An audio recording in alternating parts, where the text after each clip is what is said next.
자, 이제 366페이지입니다. 지금부터 하는 게 뭐냐? 요거예요. 그러니까 지분 검증에 대한 설명인데요. 그 중에 꼭 아실 건 딱 두 개입니다. 첫 번째, 리츠에 대한 내용을 정확히 아시고, 얘도 매년 시험 나오니까, 그 다음에 아까 했던 프로젝트 파이낸싱 있죠? PF. 이 두 개는 매년 각각이 한 문제 시험 나온다 생각하시면 돼요. 자, 일단 제일 먼저 리츠에 대한 설명을 보는데요. 우리 이거 366페이지죠. 자, 이건 이제 구조를 좀 아셔야 됩니다. 그럼 지금 하고 있는 이 리츠는요, 주식이에요, 주식. 부동산을 통해서 만들어진 주식이 곧 리츠라 생각하시면 돼요. 자, 일단 이 구조를 보는데 이런 구조입니다. 리츠는 맨 먼저 이 리츠 회사를 먼저 만든다고요.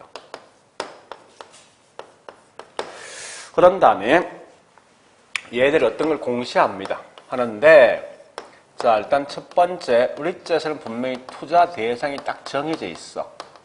뭐가 있는가 하면, 부동산에 투자할 수 있고, 부동산 관련돼 있는 유가증권. 우리 아까 했던 뭐 있으면 MBS, ABS 등등입니다.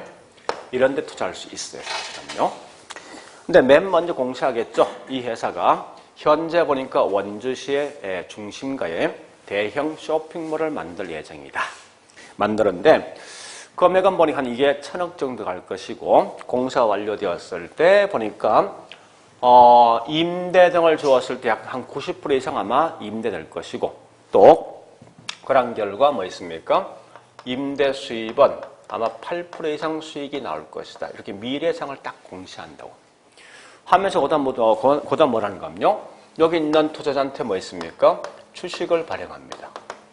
그래서 만약 이 주식이 어떤 이 수익성이 있다 생각하면 결국은 돈을 투자하겠다, 그죠? 하면 이 돈을 모아서 뭐 있습니까? 리츠에서는 부동산 등의 관리, 운영한 후에 나오는 수익이 있지 않습니까? 이 수익을 마지막 여기 있는 투자자한테 뭐 있습니까? 배당해 주는 제도가 뭐냐? 곧 이게 다른 말로 리츠. 그러면 보세요. 첫 번째 할 게 뭐냐? 지금 하고 있는 이 리츠는 요건 부동산 투자하는데 지분 투자 방식입니까? 아니면 부채입니까? 분명히 투자한 대가에서 반드시 원금과 이자가 보장되지 아니하고 나오는 수익에서 분명히 배당받는 거거든. 이 말은 때에 따라 내가 손해 볼 수도 있고 이익 볼 수 있으니까 이건 지분 투자 방식이죠. 그리고 두 번째 뭐 있습니까? 투자자가 부동산에 직접 투자합니까? 얘한테 맡기는 거지. 그래서 맡긴다 이 말은 일종의 뭐 있습니까? 간접 투자 방식, 간접. 이렇게 돼 있답니다. 그래서 따라서 지금 하고 있는 리츠는 반드시 지분 투자 방식이면서 동시에 간접 투자 방식을 가지고 있다는 걸 꼭 아셔야 돼요. 그러면 여기 있는 리츠에서 다시 여기에 세 가지 형태 있는 회사로 구분됩니다. 그런데 자, 일단 세 가지가 뭐냐 이런 거요. 맨 먼저 보니까 자기 관리 리츠.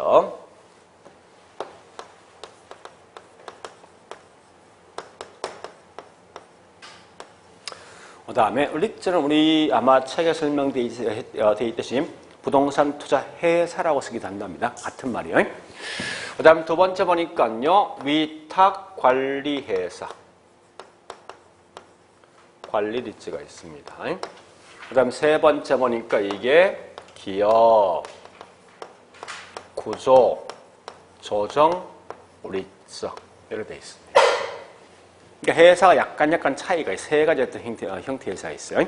자, 그러면 이 차이에 대한 제목을 좀 아셔야 됩니다. 아시는데 첫 번째 가장 큰 차이가 뭐에 따른 구분인가 하면요. 회사에 대한 실체가 있냐 없냐에 따라서 이 제목이 달라지는 사실은. 자, 어려운 거 아니에요? 보세요. 자, 리츠에서 주식 발행했지? 했어요? 했으면 요 말이 뭐냐? 요 말은 리츠에서 자기 자신이 관리한대. 그러면 요 주식을 발행하고 주식 등을 관리하기 위해서 반드시 이 회사 안에 보니까 직원도 당연히 있어야 되겠지. 또 건물도 있어야겠죠. 이 말은 회사에 대한 실체가 있는 거예요. 응? 자, 한 번 더. 위탁관리 뭐냐? 간단합니다. 리츠회사가 주식을 발행했어요. 했는데 이 리츠회사가 직접 이 주식을 관리할 수가 없어. 하지 아니하고 또 다른 전문 회사에 맡기는 거야. 그래서 전문 회사에 맡긴다 해서 이게 위탁관리예요. 왜 그러냐? 요놈은 주식은 발행했는데 이 회사에 보니까 직원도 없고 건물도 없는 거야. 이 말은 뭐냐? 회사에 대한 실체가 없기 때문에 결국은 전문가인 또 다른 개한테 맡깁니다. 자, 좀 이따 제가 기업 보증 설명할 건데 얘도 회사에 대한 실체가 없는 거예요. 참고로 이 회사에 대한 실체가 없다면 직원도 건물도 없는 거예요. 우리 이러한 회사를 뭐라 하냐? 다른 말로 이걸 SPC라는 용어를 쓴답니다. 이 금융은요, 내용은 좀 어렵지만 한번 듣고 나면 경제신문 볼 때 좀 쉬워집니다. 사실은 그런 장점이 있어. 지금 하고 있는 SPC가 뭐냐? 여말 약자죠.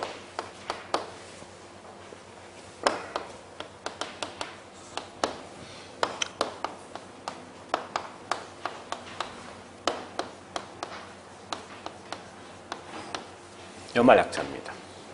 그래서 우리말로 굳이 번역하면요, 이 말 아닙니까? 특수 또는 특별 목적 컴퍼니 회사죠. 그냥 그대로 번역하세요. 어떤 특별한 목적을 달성하기 위해서 만든 회사예요. 이 말은 그 목적만 달성되면 이 회사는 자동 해산된다고. 그래서 우리 이런 SPC를 우리 다른 말 뭐라 하냐? 이걸 갖다가 페이퍼 컴퍼니 말 쓰죠. 그죠? 이 말은 뭐야? 서류상만 존재할 수 있는 회사다라 쓰는 거예요. 그래서 보통 이제 이걸 다른 말 유령 회사 또는 뭐 쓸 때 명목 회사라는 용어를 쓰는 거 아니에요. 그러니까 항상 이 말은 종이 쪽지상만 있는 회사이지 결국 그 안에 있는 직원 등이 없는 거예요. 자, 그러면요, 지금 보니까 좋다. 아니, 위탁관리와 기업 구조조정은요, 얘는 분명히 자신들이 회사에 대한 실체가 없으니까 주식 등을 발행했지만 이걸 관리해줄 수 있는 능력이 분명 없지 않습니까? 직원이 없기 때문에. 그럼 결국은 이걸 분명히 전문적으로 관리해줄 수 있는 전문 관리회사가 필요할 거 아니에요. 그죠? 그러한 회사를 뭐라 하냐? 다른 말로 우린 자산관리회사가 따로 있어. 얘들이 위탁관리와 그다음에 기업 구조조정이 발행된 주식을 관리한답니다. 자, 그런데 이 개념을 좀 아셔야 됩니다. 리츠라는 게 꽤 중요합니다. 중요한데 잘 보세요. 원래 이게 맨 처음에 나온 게 언제 나온 거면 1998년 아니다 99년 2000년에 시험 이게 나온 거예요. 나왔을 때 맨 먼저 나온 게 요거 나왔어요. 요거 두 개. 요건 없었어요. 그 당시는 없었단 말이에요. 근데 요 두 개를 먼저 구분할게요. 원래 자기 관련 사실 궁극적 목적 얘는 철저하게 뭐 있습니까? 투자할 때 이런 주식이란 결국 목적이 뭐예요? 투자해서 수익을 얻을 목적이지. 얘는 철저하게 뭐 있으면 수익성이 있는 부동산 무조건 투자하는 거야. 근데 요건 조금 다릅니다. 성격이. 기업 구조조정이 뭐냐? 우리 98년 보니까 금융대란 발생해서 기업이 다 망했잖아. 그죠? 그럼 이런 현상이 있답니다. 현재 기업이 보니까 자금이 굉장히 부족해. 빨리 자금을 회전시켜서 뭐 있으면 기업을 회생시킬 목적인데 보통 기업이 갖고 있는 부동산, 기업, 업무용, 비업무용인데 이런 게 꽤 사실 땅이 크거든. 근데 보통 뭐 기본이 싸게는 뭐 100억, 조금 크게 뭐 1000억이 갈 거 아닙니까? 땅값 자체가. 그러면 이거 시중에 내놓으면 금방 팔리겠습니까? 응? 안 팔린단 말이에요, 이건. 그럼 결국은 기업들은 뭐 있습니까? 아마 그럴 것 같아. 부도 난 후에 이 땅을 팔 것 같아, 보니까. 근데 이걸 갖다 뭐 있습니까? 요 땅을 가지고 주식 형태로 발행된 요 리츠를 통해 팔면 금방 팔려. 우리 보통 주가 하나 보통 액면가 얼마야? 5천짜리 아닙니까? 그죠? 실제 이게 만 원 정도 거의 하는데, 그래서 이렇게 팔면 금방 팔린단 말이야, 이게. 그러면 결국 이 말이죠. 기업 구조적인 궁극적 목적이 뭐예요? 기업이 현재 자금 압박 때문에 자신이 갖고 있는 부동산을 빨리 처분해서 그 돈을 가지고 기업이 회생시킬 목적이지. 그러니까 약간의 성격의 차이가 있어. 그러니까 앞에 있는 얘는 뭐 있습니까? 순수하게 철저하게 수익성 있는 부동산만 투자할 목적이야. 근데 이걸 만들어진 목적은 98년에 보니까 기업이 점점 망하다 보니까 그런 기업들은 빨리 회생시킬 목적으로 만들어진 그런 회사랍니다. 그래서 이런 걸 기업이 고조정하기 위해서 만들어진 거예요. 근데 여기 왜 티나는 이유가 있습니다. 이 자기관리는 가장 큰 단점이 이거예요. 회사에 대한 실체가 있다 이 말은요. 어떤 단점이 있는가 하면 직원들 뽑아야지 건물들을 관리한단 말이에요. 이게 상당히 복잡할 수밖에 없어. 그러니까 복잡하다면 결국 뭐 있으면 옛날에 보니까 주로 리셋을 설립할 때 이런 건 거의 설립 안 한단 말이에요, 사실은. 이 불편함이 분명히 있기 때문에 대부분 그래서 뭐 있어요. 이것만 주로 발행한단 말이에요. 설립한단 말이에요. 근데 가만히 보니까 뭐 있습니까? 분명히 리셋을 설립한 목적이 이거예요, 사실은. 원래 원칙의 목적은. 우리 옛날에 보니까 뭐 있습니까? 누구나 부동산에 투자하면 돈을 버는 건 다 알 수 있어. 다 알고 있다고. 근데 가장 큰 맹점이 뭐냐? 없는 분은 절대 부동산 투자 못 하더라 이거야. 그죠? 그래서 어떻게 소득이 낮은 분들로 부동산 등을 투자해서 수익을 얻을까 가만히 보니까 이와 같은 부동산을 통해서 뭐 있습니까? 주식 형태로 발행하면 이거는 결국은 소액의 자금 투자할 수 있을 거 아니에요. 그죠? 그런 결과 부동산 관련돼 있는 전문가 관련된 훨씬 더 많은 수익을 가지고 없는 분도 그만큼 배당을 받을 수 있다는 거예요. 그런 형태를 만들어진 게 리츠인데 문제는 뭐 있습니까?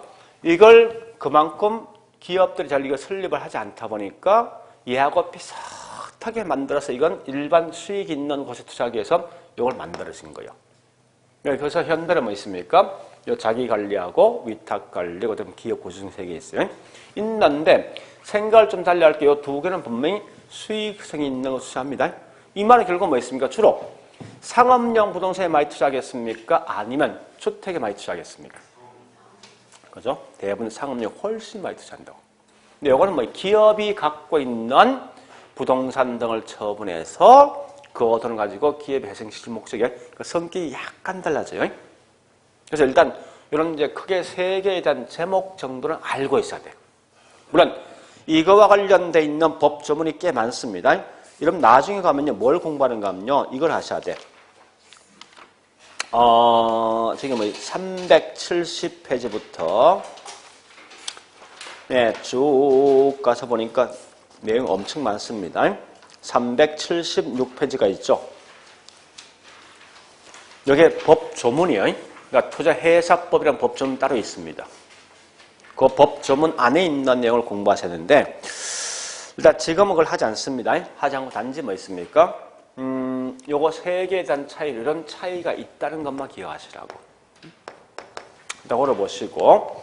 그럼 한 개 봐볼까요? 어디 보는가 하면, 예, 저기 있는 370페이지 가볼게요.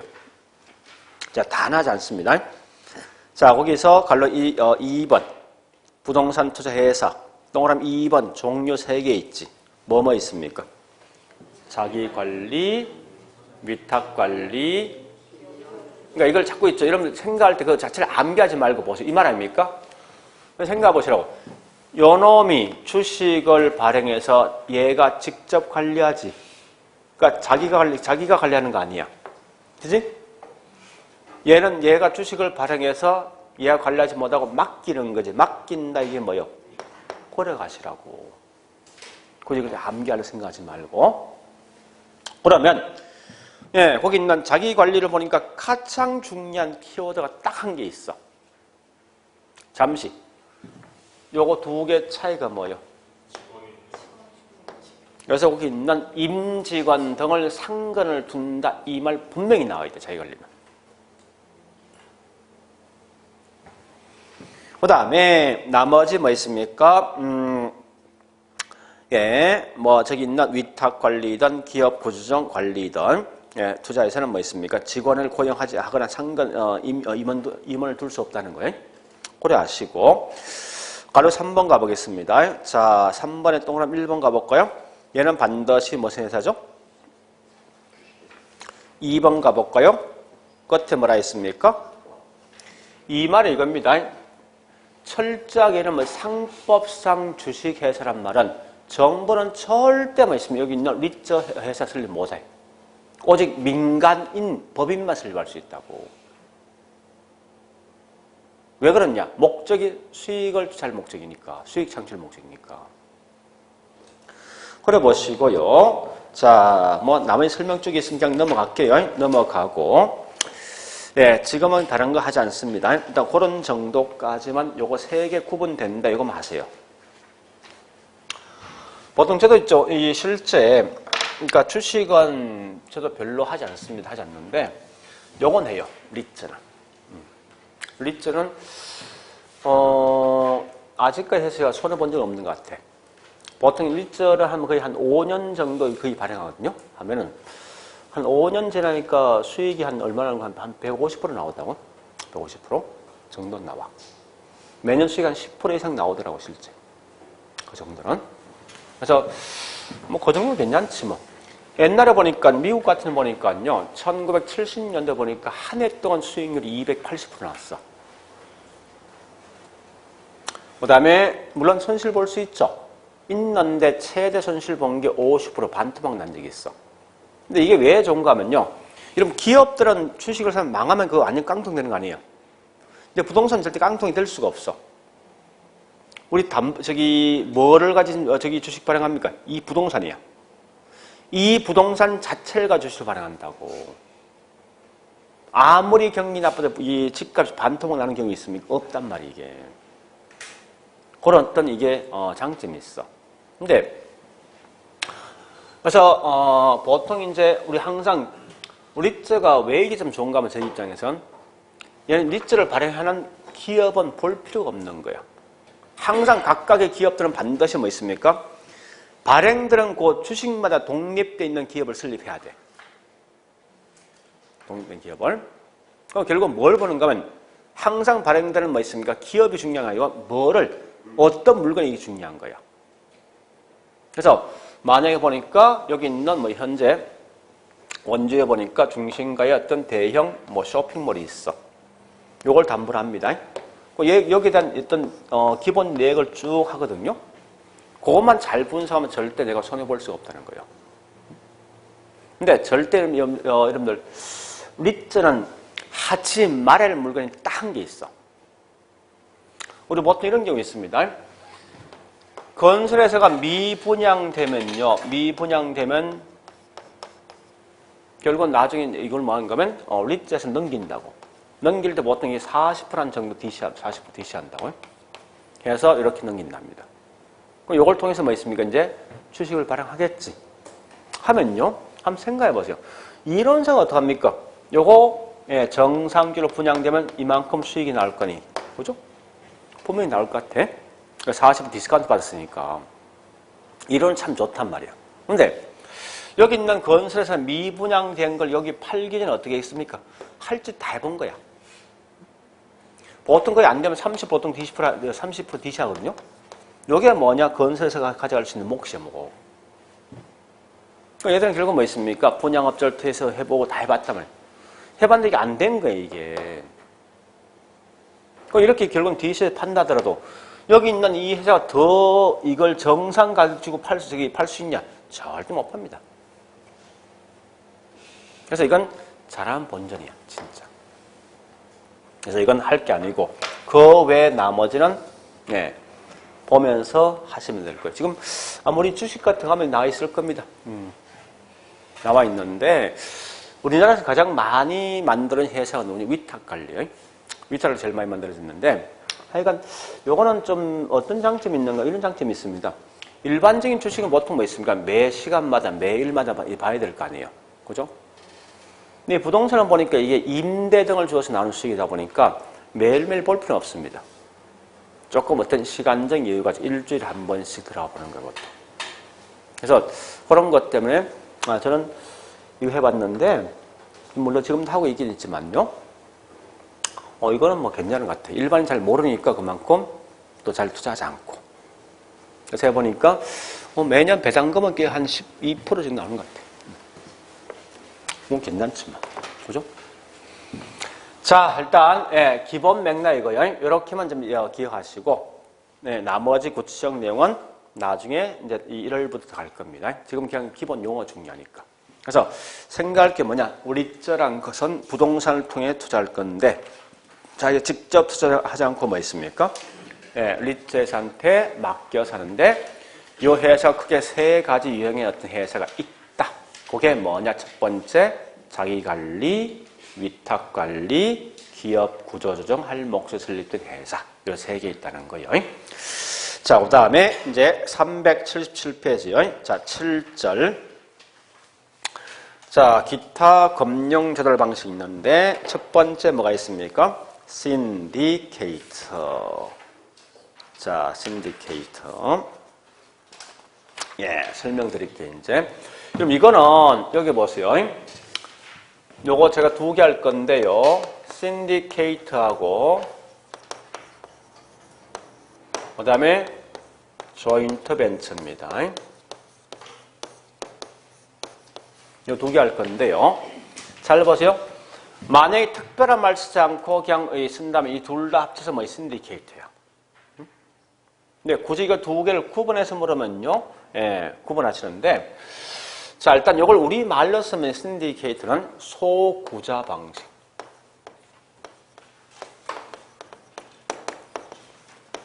적은 돈을 여러 명이 공동히 투자한다는 거예요. 여러분, 조인한다 이 말이 뭐예요? 조인한다. 합치는 거지. 그러니까 합자. 벤처가 뭐예요? 합자회사. 우리말 쓴다면 이런 거예요. 응? 결론부터 할게. 다른 거 다 필요 없어. 투자자 수에 따라 차이가 있어. 수. 두 번째 보니까 투자 금액. 투자 금액에 따라 차이 있습니다. 요거 두 개만 딱 구분하시면 돼. 자, 일단 설명드릴게요. 잘 보세요. 이런 거요. 흐름 마시면 돼. 현재 보니까 부동산을 내가 개발할 목적인데 이 개발업자가 보니까 개발업자 돈이 없던지 막대한 자금이 들어간 만큼 그만큼 위험성이 크답니다. 이 개발 사업이. 크면 어떻게 합니까? 이 업자가 일정한 지분만 딱 투자하는 거야. 그러면서 여기 있는 투자자를 모집합니다.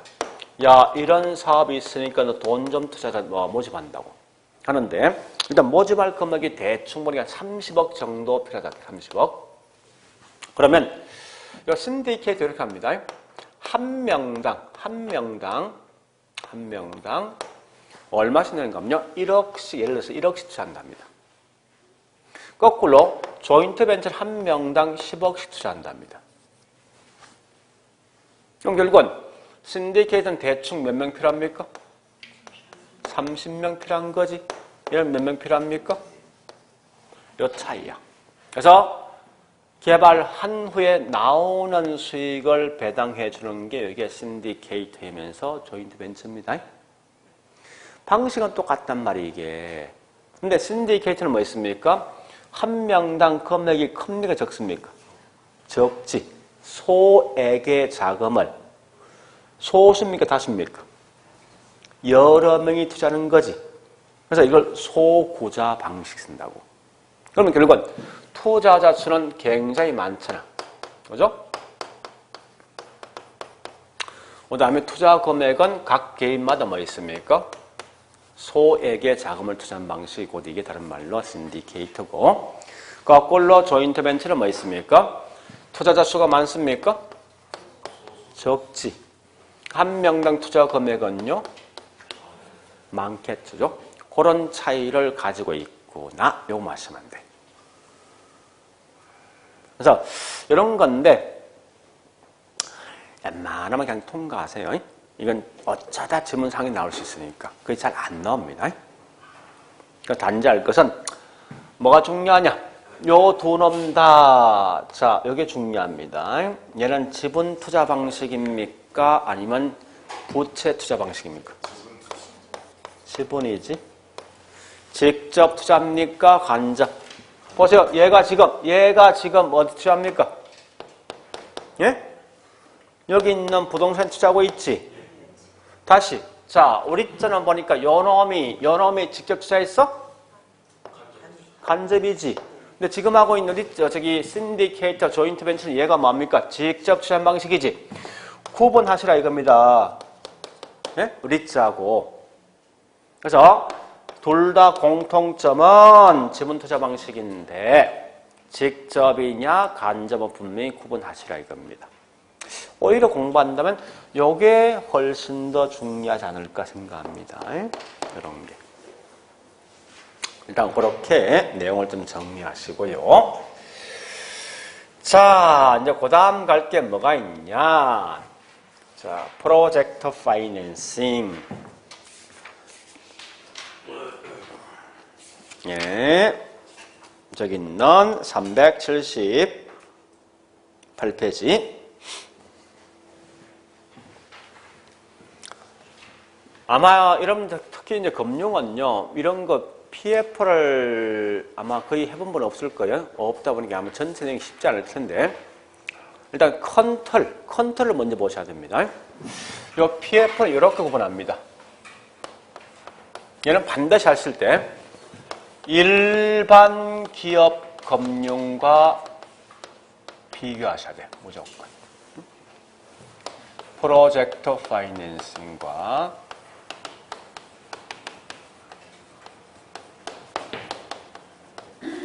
일반 기업 금융성이 굉장히 어려운 것 같은 사실가 아니야. 주로 뭐냐? 우리 같은 일반인들이 은행 돈을 끌어서 집을 짓는 거야. 쉽게 말하면. 자, 해볼게 이제. 열어보시면 돼요.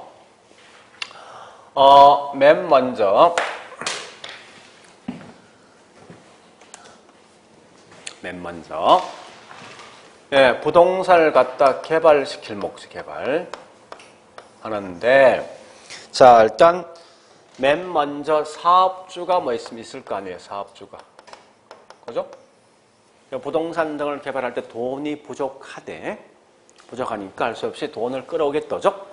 올 때 누구한테 빌려갑니까? 은행이죠. 항상 돈을 빌려갈 때 제일 중요한 게 뭐가 있어야 됩니까?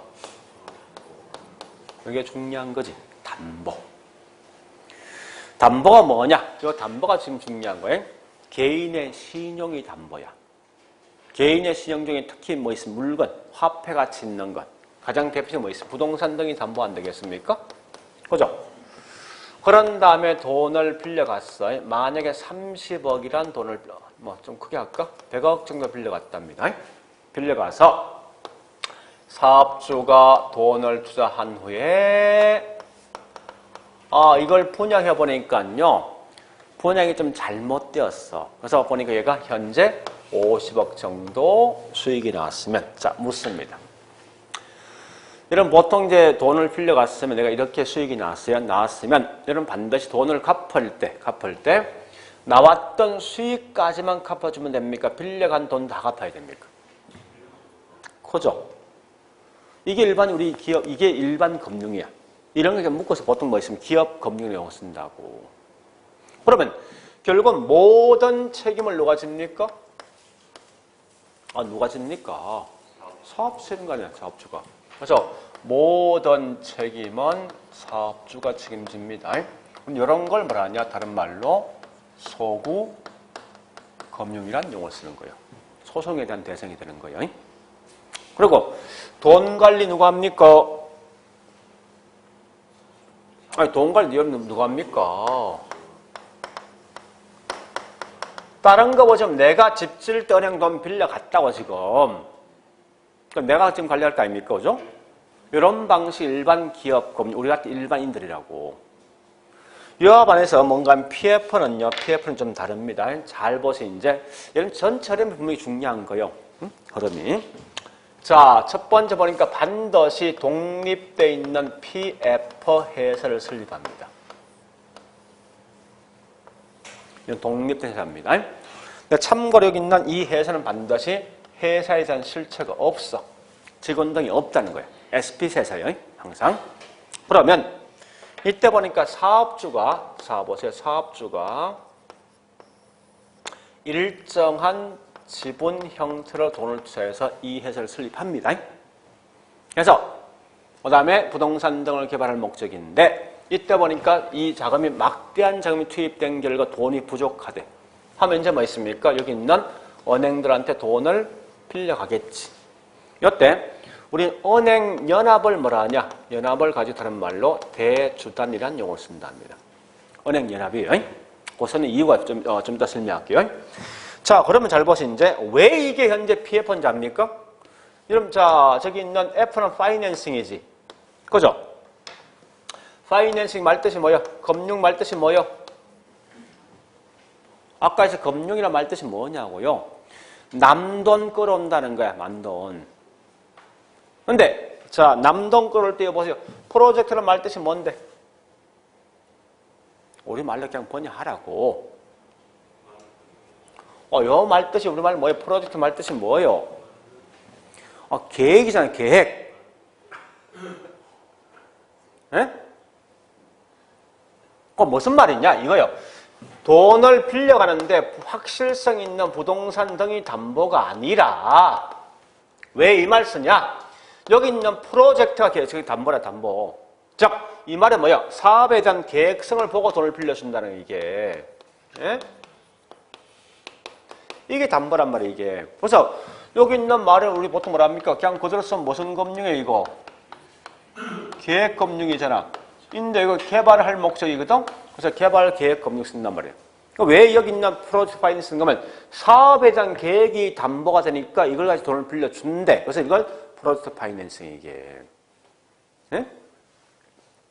그러면 이때 보니까 여기서 뭐 있습니까? 예, 얘가 이제 돈을 빌려갈 거 아니에요? 만약 1조란 돈을 빌려갔다 할게요. 이런 참고로 있죠. 이 PF는 사실 꽤 많은 어떤 자금 등을 소요되는 것을 많이 쓰고 있습니다. 보통 우리 민자 유치지 않습니까? 어떤 게 있습니까? 도로 할 때 보니까 민자도로 있죠? 이건 대부분 다 PF입니다. 그래서 1조란 돈을 빌려갔으면 한번 가볼게요, 이제. 이 PF 회사가 돈을 투자해서 개발 등을 한 후에 나오는 수익을 보니까 이 수익이 보니까 이게 전부 나오지 않고 5천억 정도만 나왔답니다. 만약에. 나왔으면 어떠한 현상에서 봐보자고. 그럼 참고로 4번 누가 합니까? PF 회사가 합니까? 사업주가 합니까?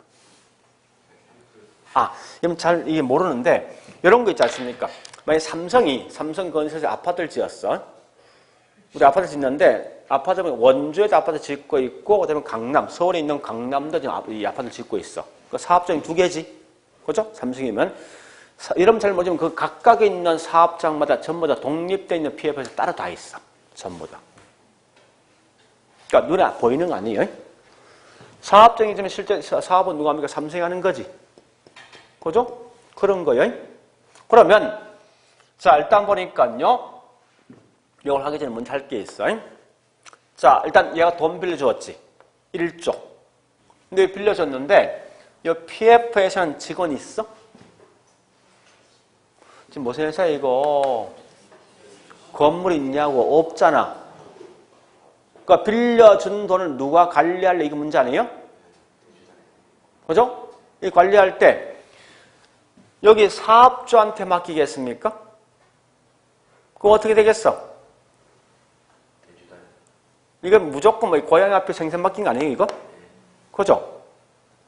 그러니까 얘가 지금 현재 회사가 지금 없대. 저기 직원이 없단 말이게. 그건 누가 관리하냐? 여기 있는 대주단적인 주거래은행이 있어. 얘한테 맡긴다고. 얘가. 그러니까 얘가 관리해, 은행들이. 결국은 얘가 할 걸 얘한테 맡겼잖아. 맡긴다, 이게 위탁. 또는 뭐 있어? 신탁. 또는 같은 말이 뭐냐? 에스크로. 에스크로란 말이 우리말로 번역하면요. 이행업, 대행업입니다. 이런 용어를 좀 알고 있어야 합니다. 에스크로 계정이라는 용어를 쓴다고. 예? 왜 여기 지금 현재 이렇게 놓고 가볼게, 이제. 자, 보세요. 현재 보니까 1조 빌려주고 개발한 후에 나온 수익 5천원 나왔어요. 그 돈 5천원 갚았잖아. 그죠? 얘는 현재 5천원 손해본 거지. 그죠? 손해본 거에 대해서 얘한테, 사업주한테, 예? 사업주 네가 개발했으니까 손해본 거에 대해서 네가 책임지라고 얘한테 말할 수 있냐 하는 거요. 없다는 거야. 중요한 건. 다시 할게. 일반 기업 금융원요. 아니 100억을 빌려가서 50억씩 나왔으면 결국은 얘가 사업주 갚을 때 나왔던 수익까지만 갚지 않고 이 돈 다 갚잖아 분명히. 얘가 다 책임질 거 아니에요. 그죠? 근데 지금 반대로 PF는 뭐 있습니까? 그게 아니야. 비록 얘가 사업을 했지만 나오는 빌려준 돈보다 나오는 수익이 적다 해서 손해본 거에 대해서 은행들이 여기 있는 사업자한테 책임을 전가할 수 있냐? 없다는 거야. 이런 걸 우리 뭐라 하냐? 다른 말로 비소구금융이에요. 소송에 대한 대상이 안 되는 거야, 이건. 그러면 왜 현재 보니까 여기에 은행이란 이게 대주단의 은행 연합입니다. 왜 은행 연합 행동을 할 수밖에 없는 이유가 있어. 한번 생각해 보세요. 만약 국민은행 혼자서 있지. 혼자서 이 돈을 빌려준 1조를 빌려주었어. 만약에 빌려주었을 때 이 개발 사업이 잘못되어서 완전 망하면요. 국민은행은 뭐 1조 자체를 그냥 그대로 다 손실을 볼 거 아니에요. 1조란 금액은요. 한 은행 그냥 망합니다. 그럼 결국은 이런 은행들이 너무나 위험성이 크면 어떡합니까? 할 수 없이 이렇게 할 거 아니에요. 이 주거래은행이 국민은행이면요. 옆에 있는 다른 은행한테 이야기하겠지. 하나은행이라는 등등에다가 좋은 사업이 있으니까 너 같이 공동 투자하자는 거야. 그럼 결국은 이렇게 하면 결국은 각각 은행 위험성이 적어진다고 이게. 그래서 여러 은행을 같이 묶었다 이게 다른 말로 대주단이라는 용어 쓰는 거예요 이게. 응? 은행 연합이라는 용어예요. 자, 그러면 다시 가볼게 이제. 이 흐름이 지금 중요한 거예요. 그러면서 자 다시 보겠습니다. 이때 보니까 사업주한테 올 수 있는 장점도 있고 단점이 있어요. 첫 번째 장점이 뭐냐? 잘 보세요. 자, 현재 보니까 여기 있는 일반 기업 금융은 모든 책임 누가 져? 그러니까 모든 위험이 얘한테 안고 있다고. 근데 여기 PF는 뭐 있습니까? PF는 보니까 일부 손실은 얘도 볼 수 있지. 그죠? 그러니까 얘는 결국 뭐 있습니까? 위험이 한 곳에 집중되어 있지 않고 여러 곳에 뭐 있습니까? 분산되는 장점이 있잖아, 이게. 그죠? 두 번째. 그러면요. 은행들은 한번 따져보세요, 여러분들. 은행을 딱 보니까 얘 담보가 뭐예요, 이거? 이게 확실한 담보 맞습니까, 이거? 종이 쪽지한테 보고 그냥 돈을 빌려준다는 거야, 이게. 근데 얘는 뭐야? 확실한 담보 있잖아. 돈을 잘 빌려주겠냐고, 은행들은. 그죠? 잘 안 빌려준단 말이야. 그럼 결국은 얘가 요구할 거 아니야. 야, 빌려주겠는데 이게 사업의 계획성 이게 너무 불확실하다, 이거. 혹시 내가 손실을 본다면 적어도 이 정도까지 보장받을 수 있게, 예? 보장받을 수 있게 반드시 뭐 있습니까? 보험회사의 보정보험에 가입합니다. 이런 가입비가 분명히 들어가는 손실이 분명히 있단 말이에요, 이게. 자, 그리고요. 이따 보시면서, 이 정도 보시면서요. 그 다음 뭐가 있냐? 굉장히 중요한 게 있습니다. 현재 보니까 돈 관리 누가 합니까? 은행이 관리하지. 그럼 결국은 여기 중요한 말이 뭐냐? 이겁니다. 요 사업주는 뭐 있습니까? 돈이 필요할 때마다 은행 찾아가서 현재 이러이러한 자재 살 건데 돈 필요하다 해서 얘한 돈 탔을 거 아니야. 그죠? 그럼 결국은 계속 사업을 하다가 사업주가 갑자기 파산 났어. 응? 그러면 과연 이 개발 사업에 영향을 줄 것인가 하는 문제예요. 이게 굉장히 중요합니다. 자, 다시 합니다. 보세요. 아니, 일반 기업 금융은 요놈이 파산나면 이 개발사에 완전 와야 되는 거지. 그죠? 근데 지금 하고 있는 요 PF는 뭐 있습니까? 아파트를 짓다 보니까 여기 있는 이 회사가 망했어. 어쨌든 남아있는 돈은 지금 누구한테 있지? 은행이 털어주고 있는 거 아니야? 그럼 결국 이때 얘가 망하면 어떡하면 요거 요놈 싹 털어내고 다른 기업 주면 되겠네. 그지? 어쨌든 사업을 한 것까지는 지금 건물 짓을 거 아니야. 그러니까 얘는 가장 큰 장점이 개발사업에 아무런 영향 안 준다고. 우리 가끔 보니까 뭐 있습니까? 어느 건설회사 망했을 때 그 아파트 못 짓는 게 아니고 또 다른 기업 들어오지. 들어온 게 뭐냐? 이런 것들. 남아있는 잔금을 얘가 다 지고 있단 말이에요. 그래서 이 PF는 어떤 점 단점들이 장점이 있어요. 있지만 이런 컨트롤 정도 보셔야 돼요. 그리고 반드시 있죠. 사업에 대한 계획성을 딱 넣죠. 넣는 순간 여기 있는 은행들은 사업주한테 꼭 요구한다. 필히 요구할 게 뭔가 하면 중간에 잘못됐으면 포기각서를 반드시 요구합니다. 이 회사가 어떤 망한다면요. 무조건 중간에 나간다는 포기각서를 꼭 받게 돼 있어.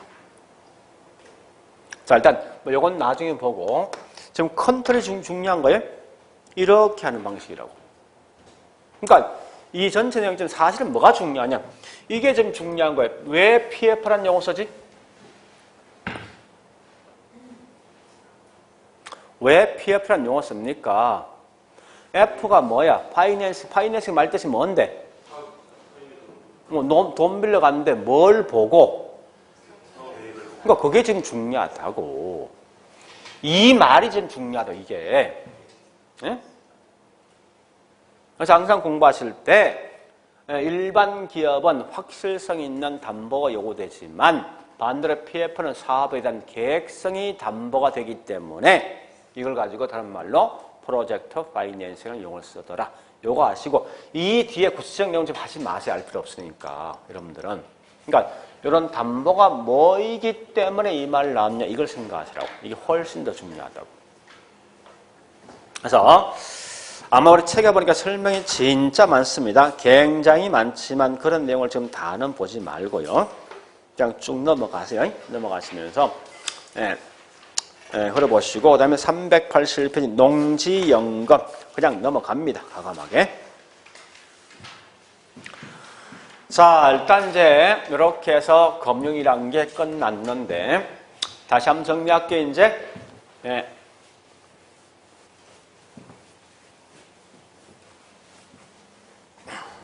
자, 오늘 했던 거.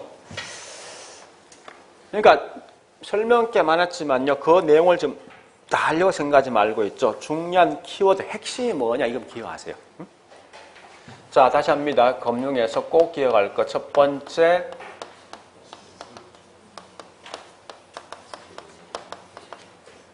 요 두 개 차이지. 지분이란 말은 어떤 예가 이렇게 포함되는 게 차후고 지금 볼 건 지분은 투자한 대가에 대해서 반드시 약속한 날짜에 원금과 이자 보장되는 게 아니라 때에 따라 손해볼 수 있고 이익 볼 수 있는 게 이게 지분이다. 물론 요 속에 뭐 있으면 우리 크게 보면 지분금융도 있고 지분금 남돈 빌려온 거지. 요걸 통해서 우리 아까 채권 등을 발행했지 않습니까? 그지? 그래서 발행된 걸 정권 아닙니까? 그럼 지분 정권이잖아요, 이게. 그다음에 부채란 것은 반드시 약속한 날짜에 원금과 이자가 보장되는 거죠. 그래서 이때 원금과 이자 보장되어서 되는 돈을 빌려준 게 부채금융이고 이때 발행된 정권이 뭐지? 채권이지. 이렇게 설명하는 거예요, 원래는. 근데 굳이 여러분들 어떤 예가 지분금융, 어떤 게 지분정권 하지 말고 그냥 몽땅 지분, 몽땅 부채를 가시라고. 그래서 단지 힘들면 지분과 부채에 대한 개념 차이만 하시라고. 얘는 반드시 보장되는 것. 이건 손해 이익을 볼 수 있는 것. 이렇게 하시라고. 두 번째 이제 보통 일반인들이 돈을 빌려가는 건 부채 형태죠? 그죠? 부채 형태인데, 요때 뭐 있습니까? 네. 돈을 빌려갔으면 갚는 방식, 여기 뭐라고? 저당상환 방법. 자, 이런 여기서 뭐 있습니까? 고정금리하고 변동에 대한 금리에 대한 어떻게 이 금리가 책정할 것인가 그건 아셔야 됩니다. 고정금리는 요구수익, 즉 실질금리에다가 위험에다가 인플레에 포함되는 거고, 변동은 기준금리에다가 가산금리 포함되는 거예요. 자, 그러면서 고려하시면 고정금리는 다시 크게 세 가지 방식이 있지. 뭐 있습니까? 요게 뭐지? 원리금 균등. 요게 뭐지? 원금 균등. 요게 뭐죠? 요 세 개 있다는 제목을 기억하셔야 돼. 요 그림까지 같이 보셔야 돼. 그 다음에 이제 세 번째 뭐 있습니까? 요거죠. 아니, 돈 빌려갔잖아, 이제. 빌려갔으면 은행들은 분명히 뭐 있습니까? 많은 돈을, 많은 다수의 차입자에 빌려주면 금방 자금이 지금 고갈된단 말이에요. 그러면 어디에서 자금을 끌어올 것인가? 즉, 저당을 어떻게 이동화시켜 할 것인가? 이게 뭐냐? 저당 뭐요? 유동화 방법이죠. 그죠? 그래서 차입자가 맨 먼저 여기 있는 1차 대출기관인 금융위한테 저당을 설정하면은 돈을 빌려준다. 그죠? 빌려주지만 워낙 많은 돈을 빌려간 결과 1차 대출기관으로 그만큼 자금이 고갈되겠다. 그죠? 되면 이걸 가지고 또 다시 뭐 있습니까? 누구한테? 2차 대출기관들, 즉 유동화 중개기관입니다. 즉 한국주택금융공사한테 팔면 결국은 자금 돌아올까 이거죠. 또 다시 빌려주었을 때 여기 있는 얘가 자금이 굉장히 부족할 거예요. 하면 할 수 없이 여기서 뭐 다시 뭐 합니까? 투자자한테 뭘 발행하지? 채권. 이 채권을 발행하면은 자금이 흘러가서 유동성 부족을 해결할 수 있습니다. 물론 1차 대출은 직접 이렇게 채권 발행할 수 있죠. 그죠? 따라서 볼 거면 요 흐름 마시면 돼. 이렇게 해서 은행들은 유동성 위험을 회피할 수 있고 밑에 있는 이런 게 있으면 따라서 차입자는 과거보다 더 많은 돈을 더 많은 사람이 빌려갈 수 있는 장점이 있어요. 요 때문에 채권이 요 채권에 대한 종류가 대체 크게 세 개 있잖아. 그죠? 주택을 통해서 만드는 채권이 뭐죠? MBS. 상업용 건물이 담보로 채권 받는 게 상업담보부 채권 CMBS. 할부, 자동차 할부, 카드 할부, 리스 같은 이런 자산을 통해서 발행된 채권이 이렇게 기억하십니까? 그러니까 자산이 뭐냐 중요한 거예요, 분명히. 주택이냐, 상가 건물이냐, 이 상업이라는 건 기업도 포함됩니다. 그 다음에 이건 무형물인 자산입니다. 다시 이때 MBS는 다시 이게 또 뭐 있습니까? 네 가지 유형을 구분할 수 있죠. 자, 첫 번째 MBB, MPT. 그럼 S란 게 지분이야. B란 게 본드 채권인데 요거 둘 다 합친 게 MPT. 한 개 더 이렇게 보시면 돼요. 그죠? 그러니까 상품의 안에 있는 종류를 알 필요 없어요. 구체적 내용을 알 필요 없어요. 자, 여기까지 봤으면 이제 우리 볼 게 뭐 있냐. 나머지 이제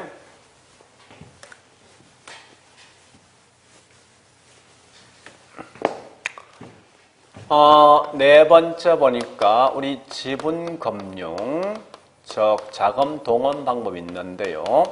두 개만 기억하시라고요. 그게 뭐냐? 리츠는 말 그대로 부동산을 통해서 발행된 주식이다. 그러니까 주식의 투자 방식이에요. 주식에. 그 다음에 항상 PF, 프로젝트 파이낸싱인데 담보가 사업에 대한 계획성이 담보가 되게 하시라고요. 우리는 항상 비교할 게 이렇게 일반 기업, 우리 같은 사람들이 예, 집 질 때 돈을 빌려하는 방식과 서로 비교하셔야 돼요. 근데 굳이 이 구조를 다 보지 말고 담보 자체가 부동산이 되어진다, 이게 중요한 거예요. 얘는 뭐 있습니까? 부동산 투자 대 간접 투자 방식입니다. 자, 그래서 여기 이제 요게 각각이 한 문제예요. 각각이. 얘는요, 얘는 요거 전체가 한 문제 나올 수 있어요, 요거는. 그 다음에 다섯 번째 갑니다.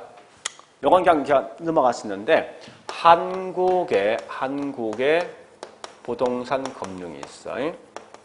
거기에 두 가지 방식이 있다고.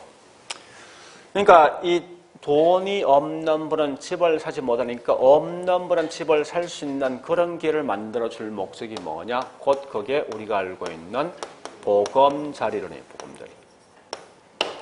연세가 있는 분은 집은 갖고 있지만 생활비 등이 없으니까 집을 담보로 해서 생활비 형태로 받는 게 이게 뭐냐? 주택을 가지고 담보로 해서 마치 연금 형태로 돈을 받는 겁니다. 그래서 주택연금 제도라는 용어를 쓴답니다. 금융을 이렇게 총 5개 구분할 수 있어요. 5개. 얘도 각각이 한 문제예요. 각각이.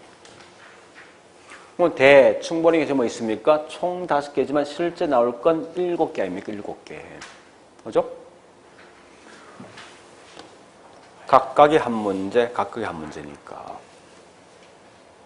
그래서 얘는 항상 공부할 때 이렇게 각각을 분리해서 보시라고. 한 개, 한 개. 그래서 이런 공부할 게 이런 7개를 반드시 해야 된다는 겁니다. 자, 일단, 이런 제목 정도만 좀 기억하시라고. 제목 정도만. 예, 고려하시고.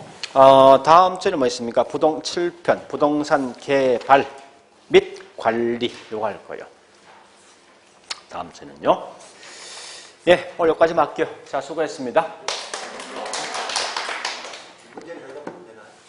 밑에 OX에 있죠? 5%네.